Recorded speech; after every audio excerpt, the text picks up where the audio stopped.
there's a saying that says there's no smoke without fire.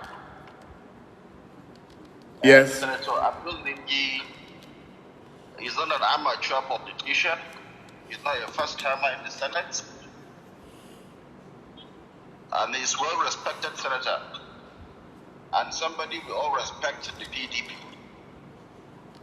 And one thing that most of the PDP leaders, majority of them stand to be known for, are telling the truth at all costs. Now we have a sitting senator from the PDP who says there's a pardon of not 3 trillion, not 3 billion, but 3 trillion on a BBC interview.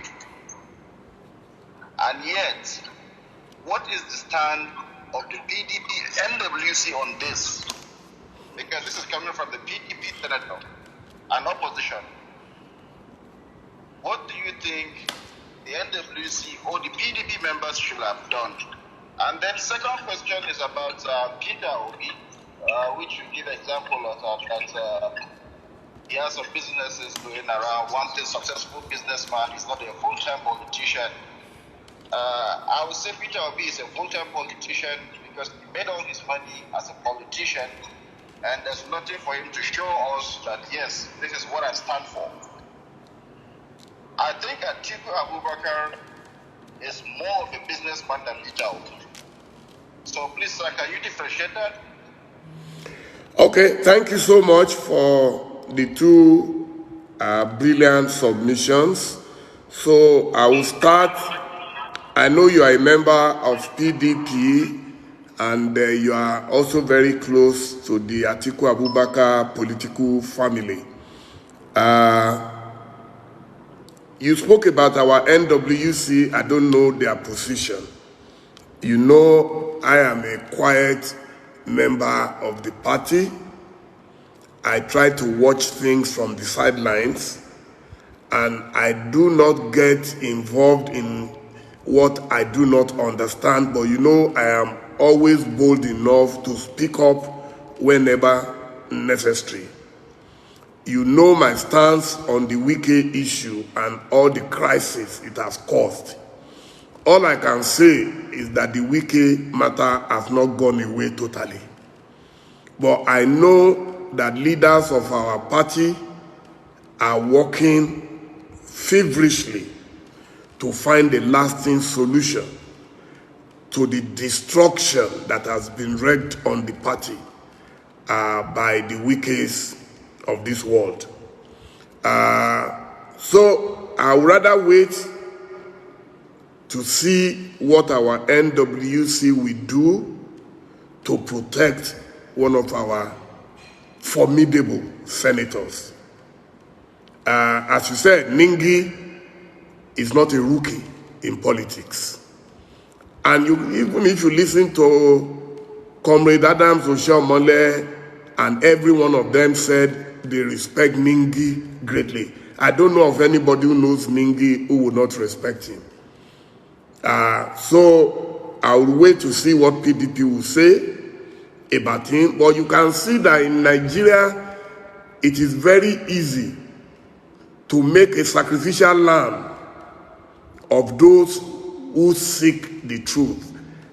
I've chosen the word, who seek the truth. It does not mean that they speak absolute truth, but in speaking at all, they are only seeking the truth. And I think that is what Ningi should have been convinced about. Rather than suspending so hurriedly, I believe that his right to fair hearing should have been maintained and sustained. But you can see that there was a deliberate decision to quickly get rid of him, get him out of here. This guy is like a bull in the China shop. Let's just get him out. So I could feel their palpitations. The fear of Ningi for them was the beginning of wisdom. But they would have done themselves a better favor, excuse me, if They allowed him to speak, and then, if he was wrong, to apologize. Sorry, my cold. So that's my response to your first question. The second one, on Peter Obi, I'm not a member of Labour Party. Once upon a time I was. But I know Peter Obi reasonably well. Peter Obi was a businessman before he ever joined politics. Just a minute. Ernest. Okay? Peter Obi was a very, very successful businessman. Please get me very hot water. And to say he's a full-time politician or that he made money from politics, I will not join or partake in that. I speak about what I know. Peter Obi everybody knew Peter Obi made a fortune from selling commodities.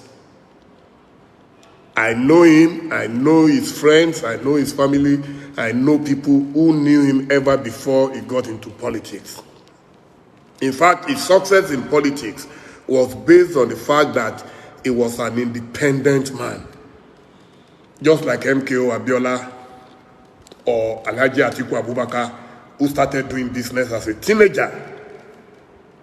And I would rather work for a cooperation and collaboration between members of the opposition than to further divide us. Anything that will divide us will lead us only to destruction.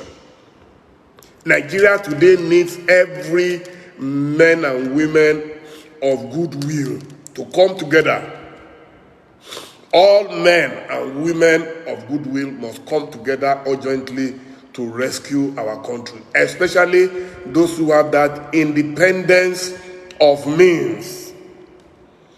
Majority of our politicians are doing what they are doing because they lack that independence of means.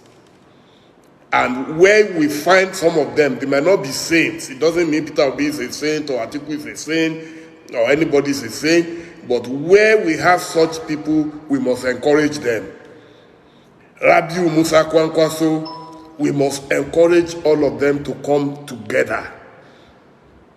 Because rigging, hijacking of election is very possible where there is a division. So that, they will tell you the reason why Atiku lost is because Peter Obi left, is because Wike left. Don't give people opportunities to justify their misdemeanor. I hope you are getting my message, Mr. Kalgo Idris. So please, let's not further divide opposition. Let's unite opposition so that collectively we can rescue our country from those who have hijacked it. Thank you so much. There is a question on Facebook that I would like to. Someone said, Tinubu being my former benefactor. People say these things a lot. And I personally spoke about my relationship with Tinubu so many times. Being a benefactor once upon a time does not mean you must agree all the time. That is where I'm different. Someone gave me money when I was in exile. Does that make me a perpetual lackey? The answer is no. Then you ask me, so if he offers me a job to serve in his government, no, you have to get a new job. Does that mean I must accept? The answer is still no. There was no candidate, any of the major candidates from Rabiu Musa Kwankwaso, from Alhaji Atiku Abubakar, from Peter Obi, Kola Abiola, Omoyele Sowore. I consider all of them my very good friends. I had an opportunity to choose one, and I chose Atiku Abubakar. And that's where I stand.